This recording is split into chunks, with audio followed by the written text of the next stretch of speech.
This story is about Ella and Leo. Sit back and enjoy. Before Ella was born, Leo was everything to us, the smiling face of our home, our furry son.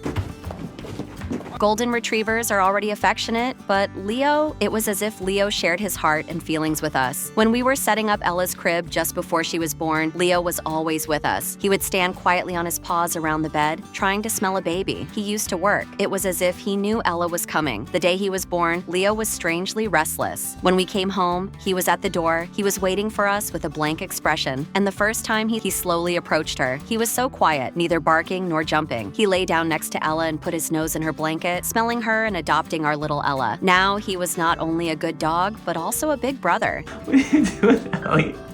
You rocking your brother? He would always appear next to Ella's bed before she fell asleep, never sleeping before she fell asleep and started to protect her over time, and her presence instilled confidence in our little Ella. When she wasn't asleep, at night he would put his nose in Ella's hands and breathe on her, giving her the feeling that, I am here. Some nights, Leo would sit by the window and look out, but ever since Ella was a baby, she slept restlessly at night. In those moments, Leo would curl up next to her without hesitation. One night, Ella woke up crying in her dream, and before we knew it, Leo had already rushed into Ella's room, put his head on the bed, and put his paw on her so that she would feel safe. He was so kind and thoughtful. When Leo did that, Ella would fall asleep within minutes, safe in the knowledge that she was holding Leo's paw. That night, we were just spectators, because a dog hugged a child like a mother. Days passed, and Ella grew up and started to crawl. When he learned to walk, they did everything together. You would laugh if you saw it. He would wait under the high chair and pick up fallen things, put his head on her lap while she read a book and play with toys, and they would dive into games and fairy tales together. Golden-colored dog. They both listened to his story, always more sincerely. Leo wasn't too jealous of Ella's toys, but there were times when he smuggled her teddy bear into his bed. Over time, little Ella got to know Leo better.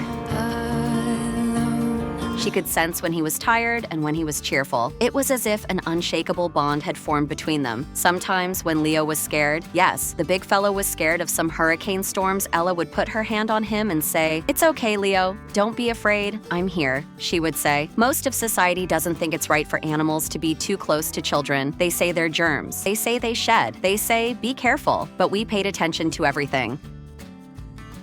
We observed their every interaction. We gave space to both Leo and Ella, and this space was filled with love with huge bonds. Today our Ella is 4 years old. Leo is 8. Oh, I think time is passing so fast. We can't understand how so much time has passed. They are growing up together. Leo is a bit heavier now, but Ella can still sleep safely on his back.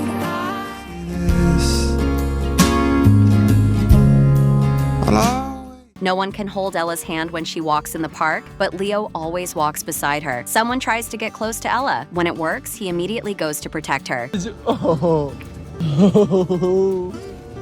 It's as if they are bound by an invisible bond. Sometimes my wife and I think, and we wonder, will Ella remember these days when she grows up? What do you think? Let me know what you think in the comments. But I am sure that Leo's paws will always be in her heart. Remember, sometimes the strongest bonds are formed not with words, but with paws. Don't forget to like the video,